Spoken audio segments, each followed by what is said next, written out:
Bismillahirrahmanirrahim. Assalamualaikum warahmatullahi wabarakatuh. Alhamdulillahi rabbil alamin. Wassalatu wassalamu ala imamil mursalin Nabina Muhammadin wa ala alihi wa sahbihi ajma'in wa man tabi'ahum bi ihsanin ila yaumiddin, amma ba'd. Hadirin wa hadirat, para bapak, para ibu, saudara-saudari sekalian yang semoga senantiasa mendapatkan rahmat dan juga taufik dari Allah Subhanahu wa taala. Alhamdulillah, pada kesempatan malam hari ini kita masih diberi kesempatan oleh Allah Subhanahu wa taala yang memang takdirnya demikian. Mari kita pergunakan dengan sebaik-baiknya kesempatan tersebut untuk kita isi dengan senantiasa melaksanakan dan mewujudkan ibadah kepada Allah Subhanahu wa taala. Termasuk pada kesempatan kali ini kita diberi oleh Allah Subhanahu wa taala pertolongan dan kemudahan untuk hadir di masjid ini dalam rangka kita beribadah kepada Allah Subhanahu wa taala. Dengan kita melaksanakan salat, dengan kita berzikir kepada Allah Subhanahu wa taala, dan juga kemudian dilanjutkan dengan seutama-utama zikir kepada Allah Subhanahu wa taala, yaitu menuntut ilmu agama Islam. Pada kesempatan kali ini kita akan bahas bersama-sama kitab Minhaj Al-Firqah An-Najiyah wa Ta'ifah Al-Mansurah, jalan golongan hamba-hamba Allah yang selamat. Kita akan membahas, setelah kita membahas mengenai ahamiyatut tauhid, urgensitas atau pentingnya tauhid, kemudian disusul dengan tema yang semakna dengan bab sebelumnya, yaitu min fadli tauhid, di antara keutamaan dari tauhid. Di sini disebutkan di poin nomor 1, firman Allah Subhanahu wa taala di surah Al-An'am ayat 82. Qala Allah taala, berfirman Allah taala, alladzina amanu wa lam yalbisu imanahum bidzulm ulaika lahumul amnu wa hum muhtadun. Orang-orang yang mereka beriman, maksudnya adalah bertauhid. Karena kita lihat dari siyak atau dari konteks ayat ini, bahwa pada kelanjutan ayat ini disebutkan dan tidak mereka mencampur adukkan. Tidaklah mereka mengotori iman mereka dengan kedoliman. Kedoliman yang dimaksud pada ayat ini adalah kesyirikan.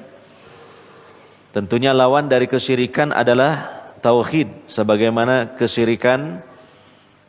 tauhid lawan dari kesyirikan. Syirik adalah lawan dari tauhid, tauhid adalah lawan dari syirik. Sehingga maknanya adalah dan mereka tidak mencampur adukkan tauhid mereka dengan kesyirikan.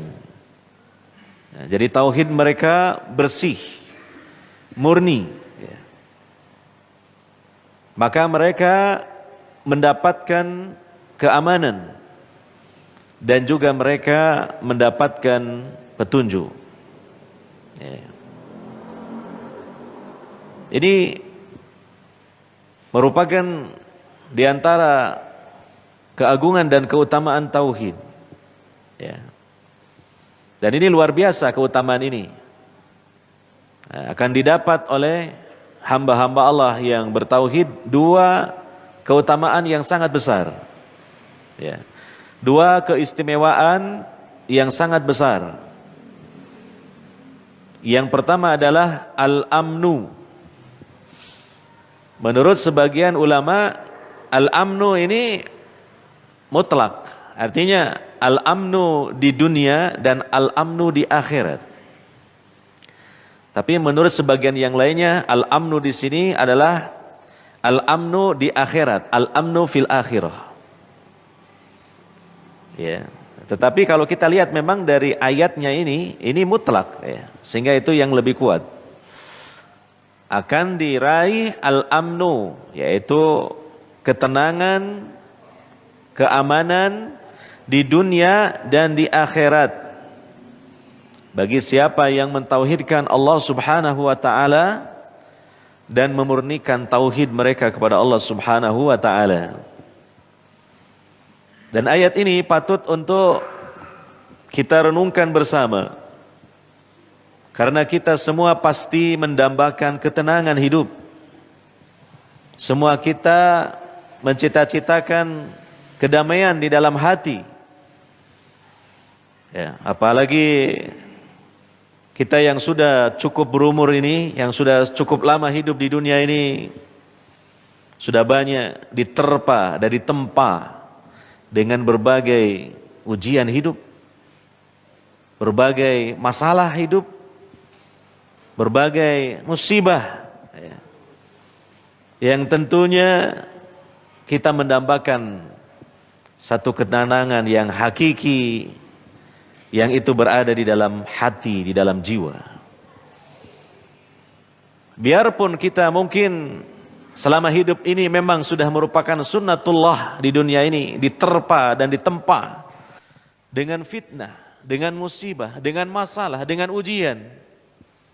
Tetapi ketika hati ini dijadikan oleh Allah sebagai hati yang tuma'ninah, hati yang damai, hati yang tenang, maka tentu kita akan meraih kebahagiaan, sekalipun mungkin secara zahirnya kita sedang mendapatkan kesulitan. Dan ini adalah kebahagiaan yang hakiki.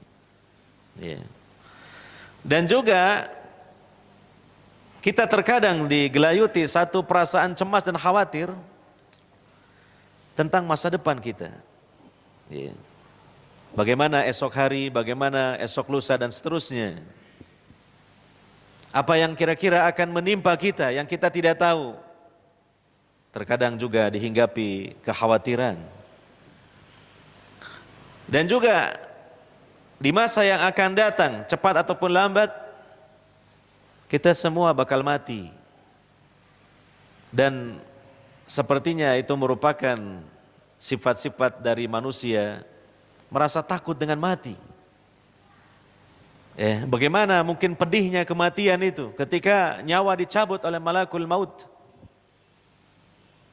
Bagaimana kita meninggalkan semua yang kita miliki ini di dunia. Sanggup dan siapkah kita menghadap Allah Subhanahu wa taala guna mempertanggungjawabkan segala perbuatan dan amal kita. Dan mungkin kita membayangkan bagaimana keadaan kita di alam kubur sendirian, sambil menanti datangnya kiamat besar untuk kemudian dibangkitkan. Dan kemudian bagaimana nanti ketika kita dibangkitkan di mahsyar, yang tidak ada yang bisa menolong kita, masing-masing disibukkan dengan memikirkan nasibnya sendiri-sendiri. dan seterusnya dari perjalanan yang panjang dan abadi. Maka sering kita dihinggapi oleh kekhawatiran, ketakutan, kecemasan. Maka ada satu sebab, dan sebab ini sangat besar untuk kita meraih ketenangan, karena ketenangan ini datangnya dari Allah Subhanahu wa taala. Ketenangan yang hakiki, ketenangan yang sejati, yaitu ketenangan tersebut dapat diraih dengan sebab kita mentauhidkan Allah Subhanahu wa taala. Sebagaimana yang kita baca di ayat tadi, surah Al-An'am ayat 82.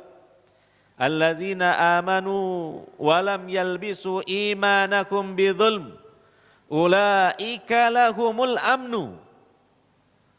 Mereka mendapatkan rasa aman, ketenangan. Bahkan bukan hanya di dunia saja, tetapi seterusnya dalam perjalanan panjang menuju Allah Subhanahu wa taala di akhirat. Allah menjanjikan ketenangan, Allah akan menyelamatkannya, Allah akan mengamankannya dari fitnah-fitnah, dari bencana dan juga dari murkanya. Dan ditambah lagi di dunia wahum muhtadun, mereka senantiasa berada di atas hidayah. Tauhid ini merupakan modal besar bagi seorang hamba untuk senantiasa mendapatkan limpahan hidayah dari Allah Subhanahu wa taala. Sungguh sempurna jika seorang hamba dalam hidup di dunia dan di akhirat mendapatkan dua perkara besar ini, yaitu keamanan, keselamatan, ketenangan, dan juga di dunia senantiasa berada di bawah naungan petunjuk Allah Subhanahu wa taala. Sekali lagi, ini harus kita renungkan ayat ini. Insya Allah nanti kita pulang, bawa pulang ayat ini untuk direnungkan di rumah. Karena ini janji Allah Subhanahu wa taala. Dan supaya janji Allah Subhanahu wa taala itu ditunaikan kepada kita, maka kita terlebih dahulu harus menunaikan sebabnya, yaitu apa? Mentauhidkan Allah Subhanahu wa taala. Pastikan posisi kita berada di titik aman, yaitu di titik tauhid, mentauhidkan Allah Subhanahu wa taala. Berkaitan dengan ayat tersebut, di sini dijelaskan an Abdullah bin Mas'ud radhiyallahu an, dari sahabat Abdullah ibnu Mas'ud, semoga Allah meridai beliau, beliau mengatakan, lamma nazalat hadhil ayatu syaqqa dzalika 'alal muslimin wa qalu ayyuna la yadlim nafsah. Tatkala ayat tersebut turun, ayat 82 surah Al-An'am, maka dirasa berat oleh kaum muslimin ketika itu, dirasa berat oleh para sahabat ketika itu. Dan kemudian mereka bersama-sama mendatangi Nabi SAW untuk minta penjelasan mengenai maksud dari ayat tersebut. Mereka mengatakan, siapa di antara kami yang tidak pernah mendolimi dirinya? Kenapa mereka merasa berat dengan turunnya ayat ini? Karena mereka khawatir tidak mendapatkan keutamaan yang diusung pada ayat tersebut. Karena pada ayat tersebut dipersyaratkan setelah beriman jangan mengotori iman dengan kedoliman. Para sahabat memahami dolim sebagaimana pengertian secara bahasa, dan itu yang sudah dipahami. Kedoliman maksudnya, ya, mendolimi diri sendiri, mendolimi orang lain dengan berbuat melampaui batas terhadap orang lain. Itu yang mereka pahami. Padahal mereka merasa mereka tentu tidaklah terbebas dari melakukan kedoliman. Setidaknya mendolimi diri mereka sendiri. Sehingga mereka merasa bahwa tidak mendapatkan keutamaan dari ayat tersebut. Itulah yang disebut mereka merasa berat dengan turunnya ayat tersebut. Akhirnya mereka datang kepada Nabi Sallallahu Alaihi Wasallam. Nah, disinilah makanya kita di dalam mempelajari Al-Quran ini butuh kepada tafsir, tafsir yang benar. Para sahabat, kalau dari sisi mereka mahir dalam berbahasa Arab, tidak usah ditanyakan, mereka orang Arab asli. Tidak perlu lagi belajar nahwu shorof. Bahkan tidak perlu membuka kamus bahasa Arab, karena mereka orang Arab asli. Bahkan sebagian dari mereka suku Quraisy. Tapi bermodalkan kepandaian dalam bahasa Arab saja belum cukup untuk mendapatkan pemahaman yang benar dan tepat di dalam memahami ayat-ayat Al-Quran. Membutuhkan tafsir, tafsir yang benar, tafsir standar. Terutama tafsir itu adalah tafsir yang ditafsirkan oleh ayat yang lain atau ditafsirkan melalui hadis-hadis Nabi Sallallahu Alaihi Wasallam. Atau kemudian setelah itu tafsir dari para sahabat, itulah tafsir ma'tsurat. Yeah. Mereka datang kepada Nabi sallallahu alaihi wasallam menanyakan tafsirnya. Maka Nabi sallallahu alaihi wasallam menjelaskan, inilah tafsirnya. Untuk ayat 82 terkhusus mengenai kata zulm, kedoliman. Kata Nabi sallallahu alaihi wasallam, laisa dzalika, bukan itu yang dimaksud dengan kedoliman seperti yang kalian pahami. Innama huwa asyirk. Yang dimaksud dengan kedoliman pada ayat itu adalah kesyirikan, menyekutukan Allah Subhanahu wa taala. Alam tasma'u qaula Luqman libnihi. Tidakkah kalian pernah mendengar ucapan Luqman ketika dia menasehati putranya? Yang itu tertera di dalam Al-Quran surah Luqman. Ya bunayya la tusyrik billah inna syirka la zulmun adhim. Wahai putraku tersayang, jangan engkau menyekutukan Allah. Sesungguhnya perbuatan menyekutukan Allah sungguh kedoliman yang sangat besar. Ini tafsir dari zalim pada ayat 82 surah Al-An'am. Maksudnya adalah al-isyraku billah, menyekutukan Allah. Jadi orang yang mentauhidkan Allah dan sama sekali tidak mengotori tauhidnya dengan kesyirikan, maka akan memperoleh dua keutamaan besar tadi. Al-amnu fid dunya wal akhirah. Ketenangan, keamanan, keselamatan di dunia dan di akhirat. Dan yang kedua, wahum muhtadun, di dunia mereka senantiasa mendapatkan curahan hidayah dari Allah Subhanahu wa taala. Mari kita mengupayakan untuk meraih keutamaan ini dengan kita bersungguh-sungguh merapat kepada tauhid. Dengan apa? Dengan bersungguh-sungguh pertama mempelajarinya.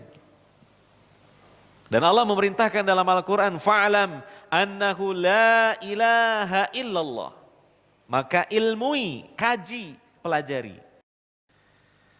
Bahwasanya tidak ada sesembahan yang hak kecuali Allah. Yang kedua, kita laksanakan konsekuensinya dalam kehidupan sehari-hari. Pastikan lisan kita, hati kita, lisan kita, anggota tubuh kita dalam berbuat sejalan dan selaras dengan nilai-nilai tauhid, jangan sampai menyimpang dari nilai-nilai tauhid.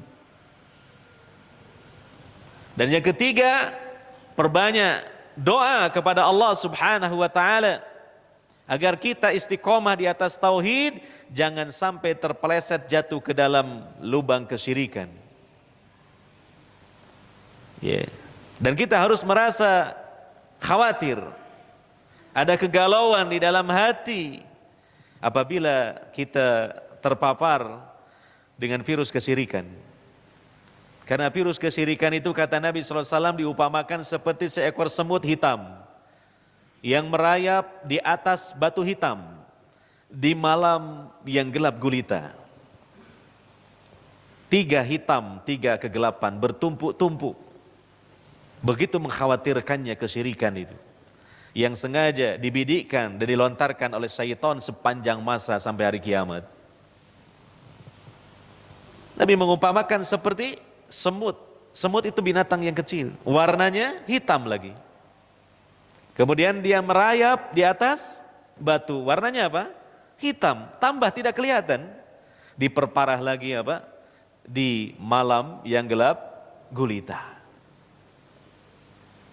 Makanya Khalilur Rahman, Abu Tauhid, Nabiullah, Rasulullah Ibrahim alaihissalatu wassalam, yang beliau itu begitu kuat tauhidnya dan perjuangan beliau itu merupakan perjuangan dari nilai-nilai tauhid. Itu beliau masih saja merasa khawatir apabila diri beliau dan anak keturunan beliau jatuh ke dalam kesyirikan. Sehingga beliau sering berdoa kepada Allah Subhanahu wa taala. Yang doa itu Allah Ta'ala abadikan di dalam Al-Quran. Wajnubni wabaniya an na'budal asnam. Ya Allah, jauhkanlah aku dan anak keturunanku dari menyembah berhala, dari menyekutukan Allah.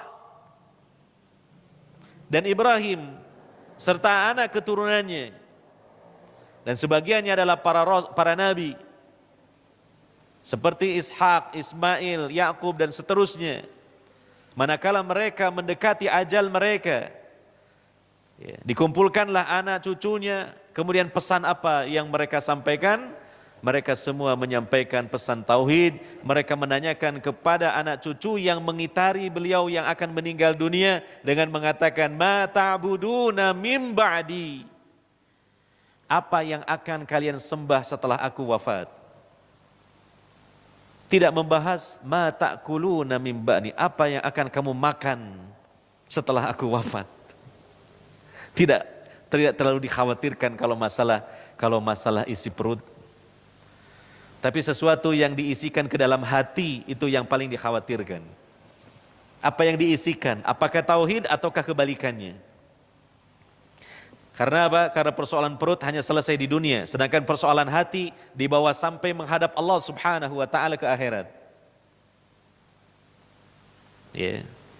Dan kalau masalah isi perut sudah dijamin oleh Allah Subhanahu wa taala, wa ma min dabatin fil ardi illa 'alallahi rizquha.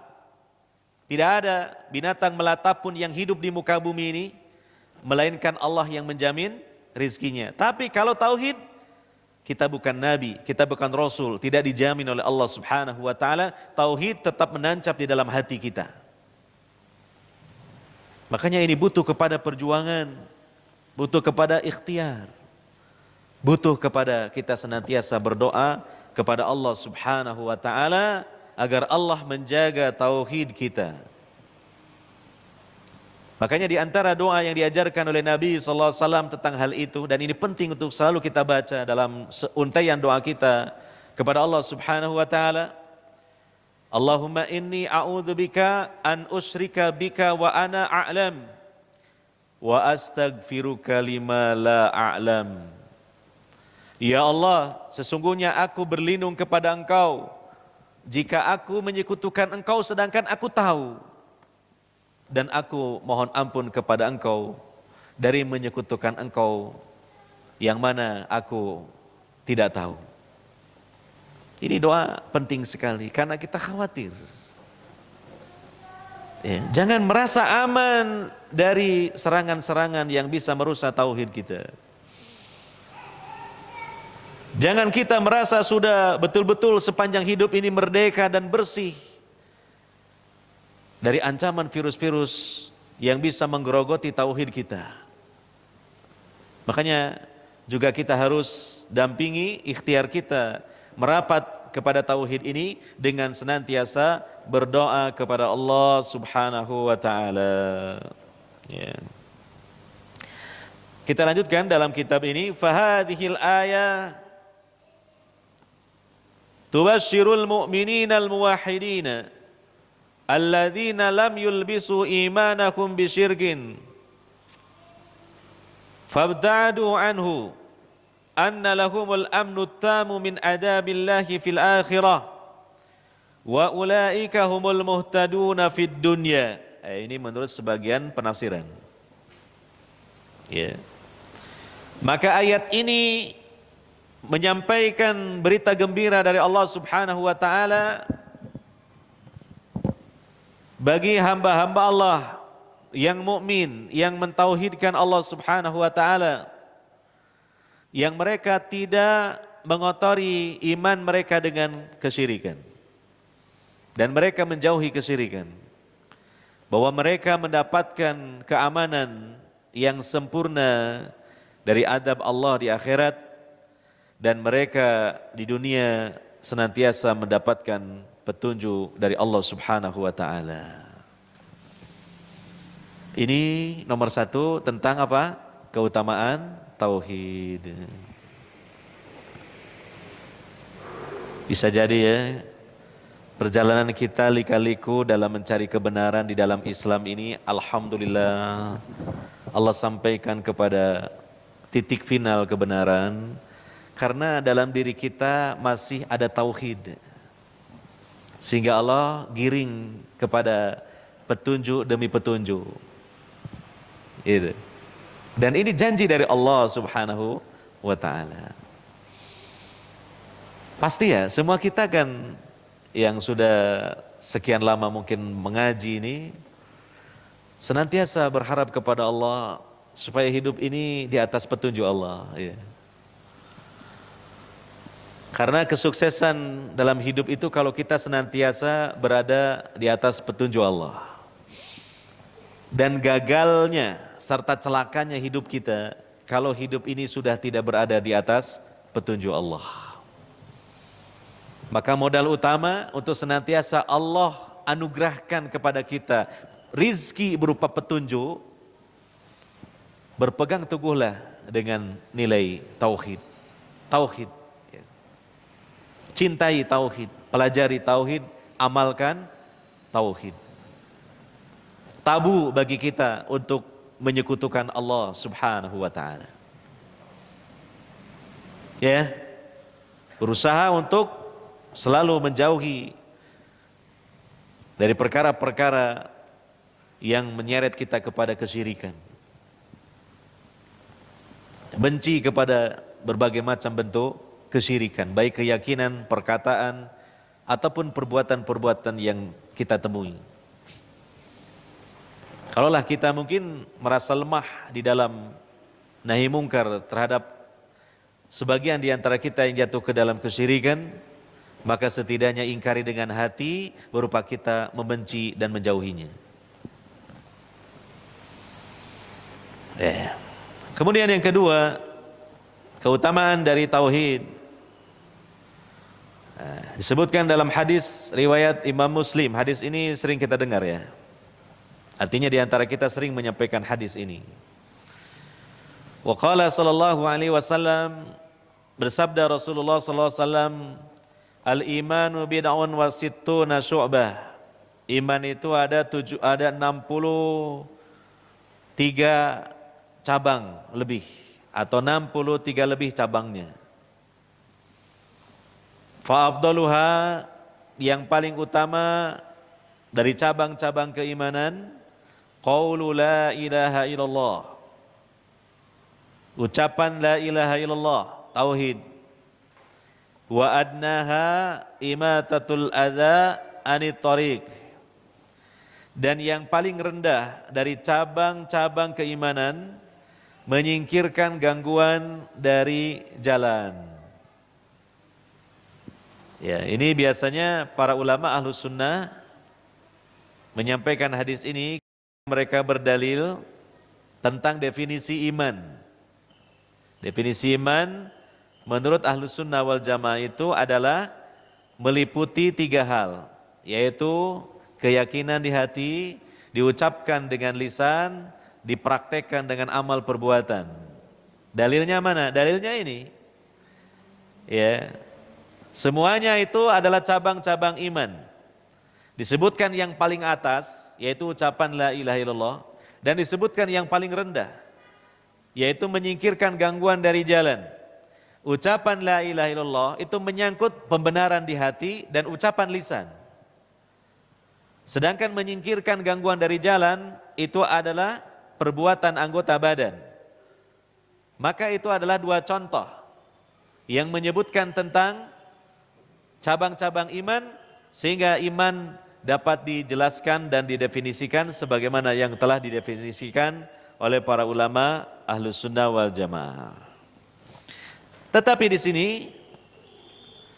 dicantumkan sebagai dalil di bawah bab keutamaan tauhid, karena apa? Iman itu yang paling tinggi adalah apa? Kalimat tauhid la ilaha illallah. Ini menunjukkan keutamaan tauhid. Jelas ya. Mungkin tidak perlu lagi diperjelas. Yang ketiga, jaa fi kitab dalilil muslimi fil i'tiqadi wat tathhir li fadilati Syekh Abdullah Khayyat ma yali. Tercantum di dalam sebuah kitab yang berjudul Petunjuk bagi seorang muslim dalam berkeyakinan dan dalam mensucikan dirinya, yang ditulis oleh Syekh Abdullah Khayyat sebagai berikut.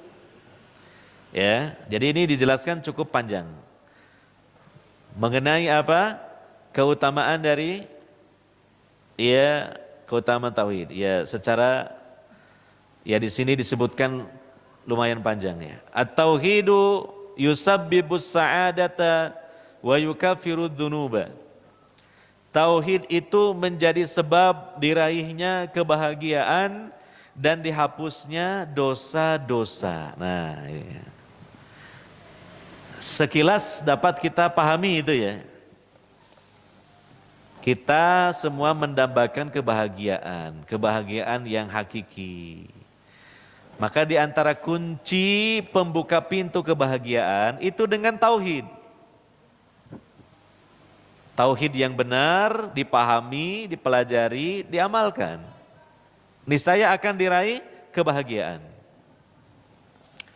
Yang kedua, menjadi sebab dihapuskan dosa-dosa. Jadi penghapusan dosa jangan hanya mengandalkan taubat saja. Sebab setelah taubat pun juga kita tidak tahu apakah taubat kita diterima atau tidak. Karena tidak ada pemberitahuan langsung dari Allah tentang taubat kita. Iya. Tapi hendaknya kita lakukan lagi lapisan berikutnya. Di mana keutamaannya bisa menghapus dosa-dosa, yaitu apa? Merapat kepada tauhid. Sebab itu menjadi sebab dihapuskannya dosa-dosa. Terutama sebagian di antara saudara-saudari kita yang memiliki judul dalam hidupnya itu baru hijrah katanya. Istilahnya begitu. Hijrah dari masa silam yang kelam, yang jauh dari tuntunan agama Islam. Maka di antara benarnya dia di dalam hijrah itu, dia cinta kepada tauhid. Karena tauhid ini keutamanya besar. Tauhid ini merupakan materi Islam yang paling tinggi. Dan juga tauhid menjadi sebab dihapuskan dosa-dosa yang dilakukan di masa silam. Nah, nanti kita akan bacakan di situ dalilnya.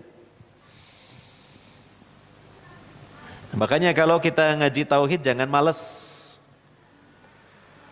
dan jangan meremehkan. Paling ngaji tauhid ya gitu-gitu aja. Ya, dia belum serius mengkajinya, makanya mungkin hanya sekedar di permukaan saja. Tapi coba kalau dia lebih serius mempelajari tauhid, terutama hadir di majelis ilmu, yang di situ ada seseorang yang alim yang menjelaskannya, maka semakin lama semakin mendalam dan meluas pembahasan tentang tauhid, dan itu semakin memantapkan keimanan kita kepada Allah Subhanahu wa taala.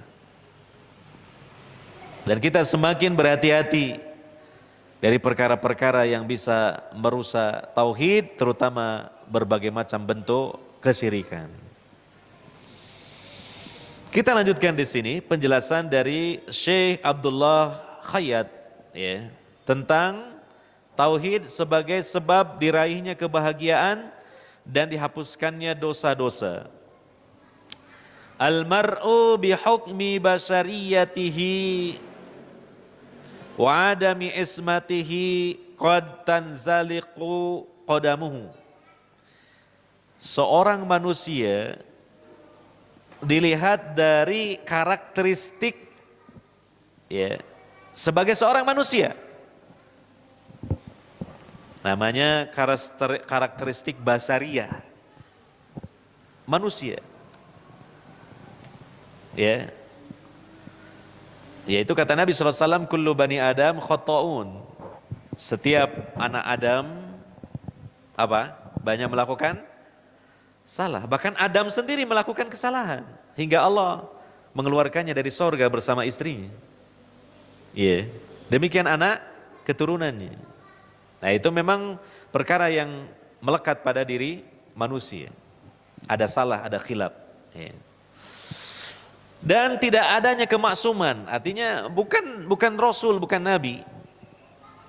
Tidaklah dijaga dari perbuatan dosa besar atau dosa kecil yang dilakukan terus-menerus. Terkadang kakinya tergelincir. Maksudnya tergelincir di sini, kakinya tergelincir maksudnya apa? Tergelincir melakukan dosa. Ya. Wa yaqa'u fi ma'siyatillah, dan dia terjatuh ke dalam bermaksiat kepada Allah.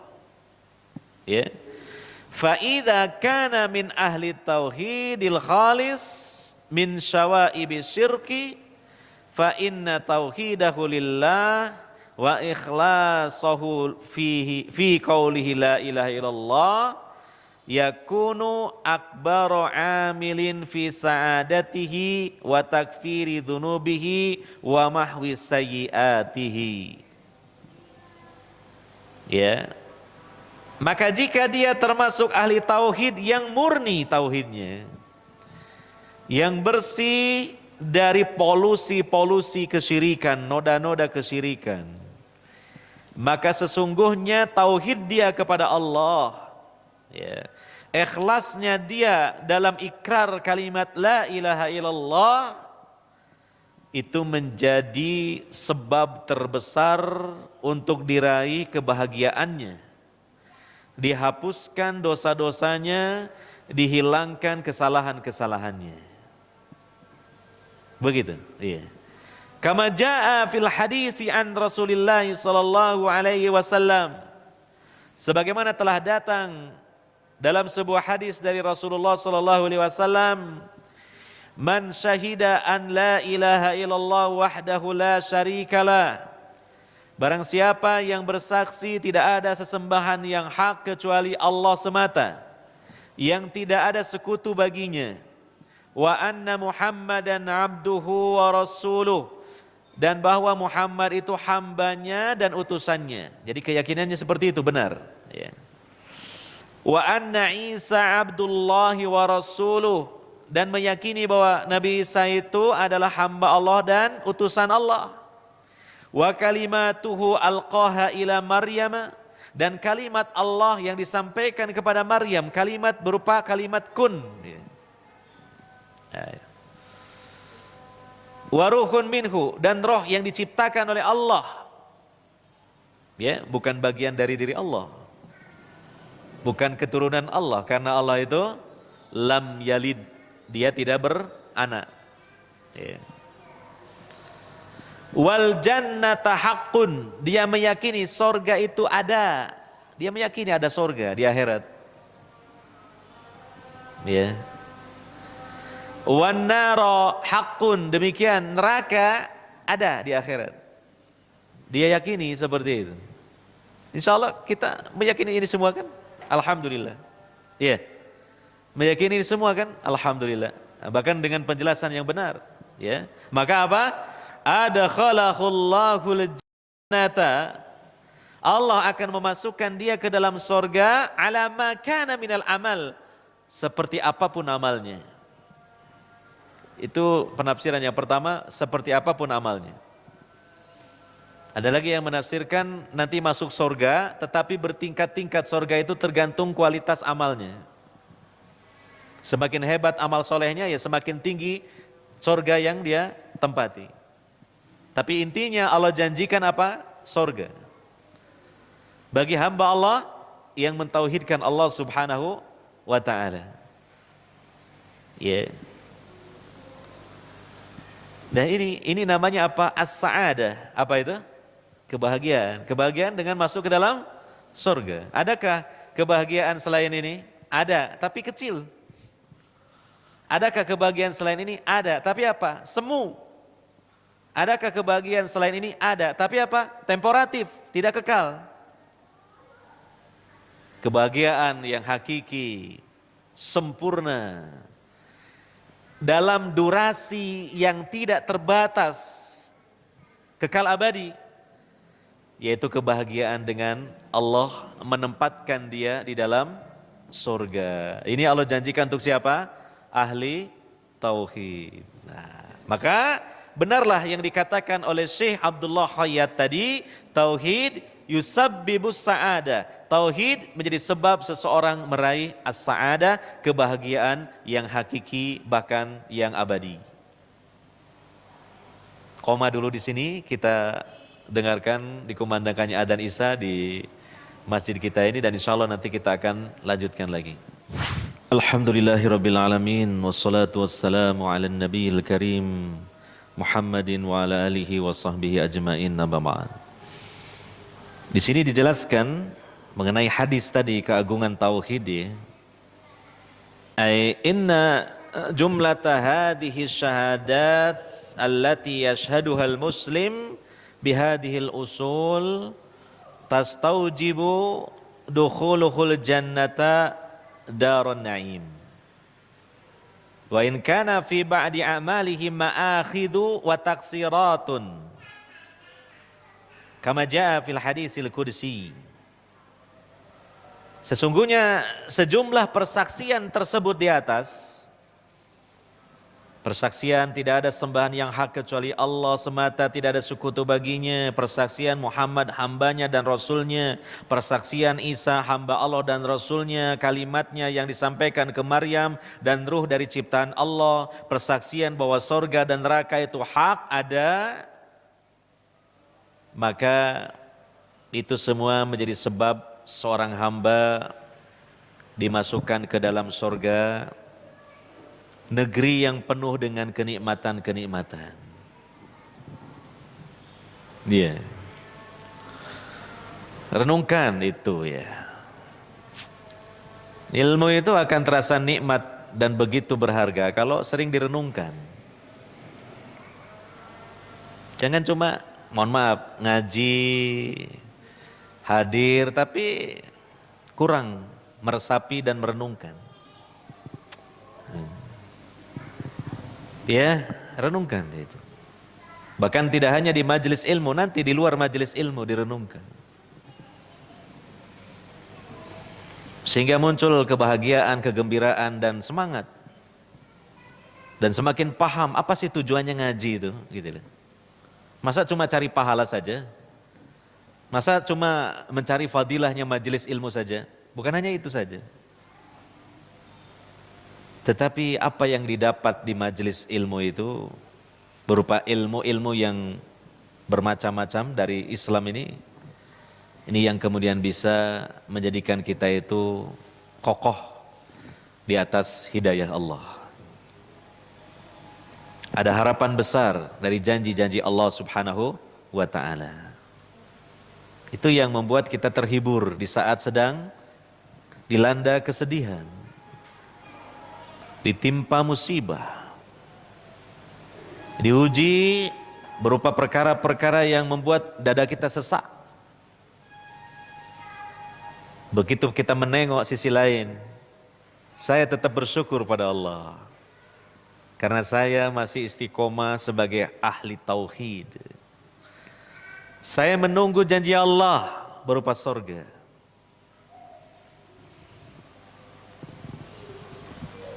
Masa tunggu itu yang penuh dengan ujian berakhir dengan kematian kita yang pasti datang, yang datangnya secara tiba-tiba. Tidak panjang hidup kita di dunia ini. Bahkan mungkin dalam hitungan dari umat Nabi SAW ini, yang sudah kita lewati lebih panjang daripada sisanya. Ada di antara kita yang usianya 40 tahun? Ada, di antaranya saya. Kalau umat Nabi Muhammad SAW itu kebanyakan sampai pada umur 60 sampai 70 tahun. Taruhlah 60 tahun, tinggal 20 tahun lagi. Berarti yang sudah dilewati sudah lebih panjang. Itu pun setelah dilewati terasa begitu cepat berlalu waktu. Seperti itu kan yang kita rasakan? Ya. Apa yang harus kita lakukan? Menyongsong akhirat. Bekal apa yang paling utama yang harus kita siapkan bertemu dengan Allah? Nomor 1, tauhid. Makanya Allah berfirman di surah Al-Kahfi ayat 110, "Faman kana yarju liqa'a rabbih falyamal 'amalan shalihan wa la yusyrik bi ibadati rabbih ahada." Siapa yang bercita-cita bertemu dengan Allah dalam keadaan Allah meridhoinya, istiqomahlah dalam ibadah kepada Allah, beramal soleh, dan jangan sekali-kali menyekutukan Allah dengan siapapun juga dalam beribadah kepadanya. Ini jelas sesuai dengan yang dibaca di penjelasan ini.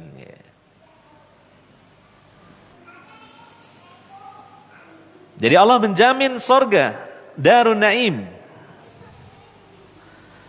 Sekalipun pada sebagian amalnya itu ada kesalahan-kesalahan, ada dosa-dosa, ada kekhilafan-kekhilafan. Kama jaa fil hadisil qudsi, sebagaimana datang dalam hadis qudsi. Hadis hasan riwayat At-Tirmidzi.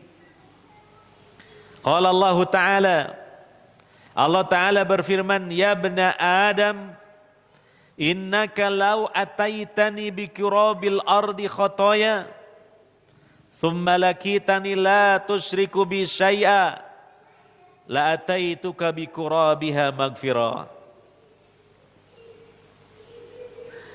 Wahai Bani Adam, manusia, sesungguhnya jika engkau menemui aku dengan membawa dosa sepenuh bumi.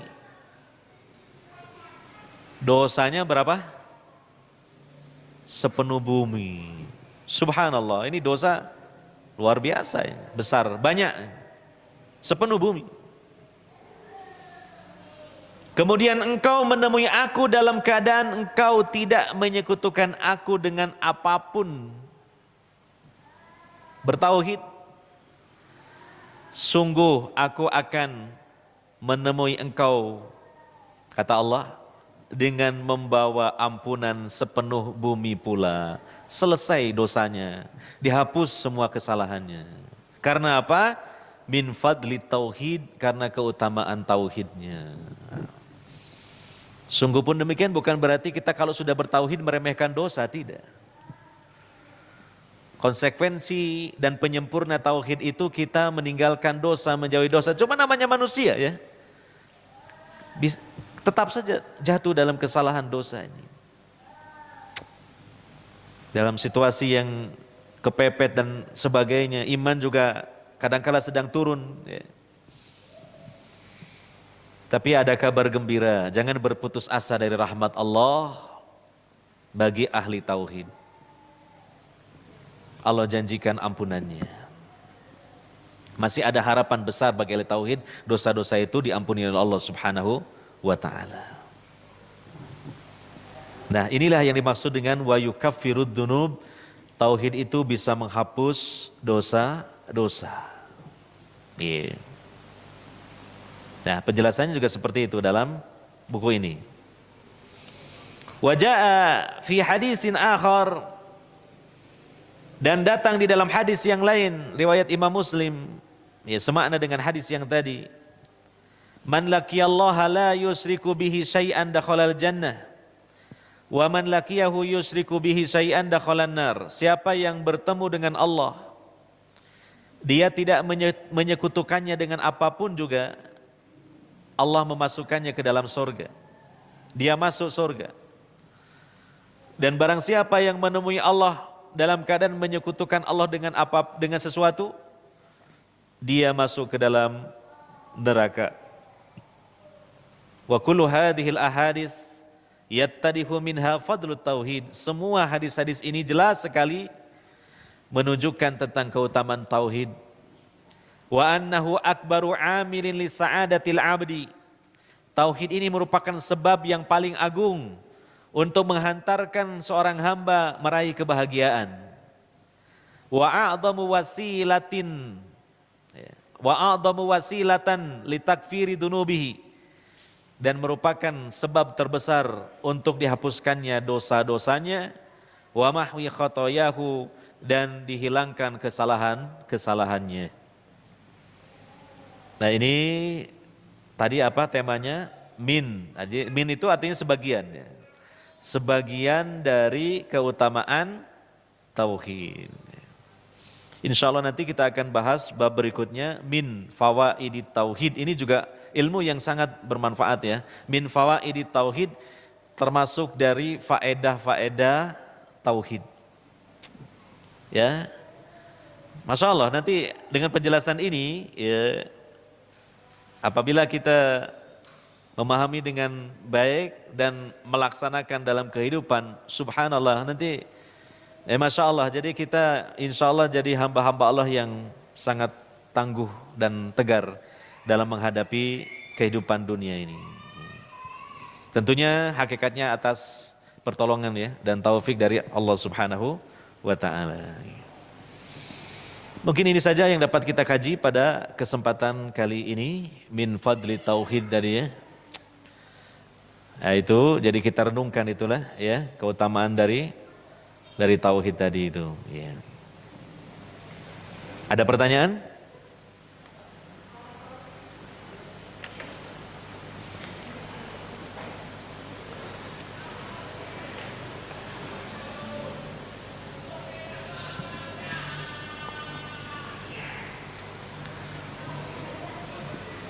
Kalau tidak ada, kita akhiri kajian kita pada kesempatan kali ini, dan kita tutup dengan doa kafaratul majlis. Subhanakallahumma wa bihamdika asyhadu an la ilaha illa anta astaghfiruka wa atubu ilaik. Wa sallallahu ala nabiyyina Muhammadin wa ala alihi wa sahbihi ajmain. Walhamdulillahirabbil alamin. Wassalamualaikum warahmatullahi wabarakatuh.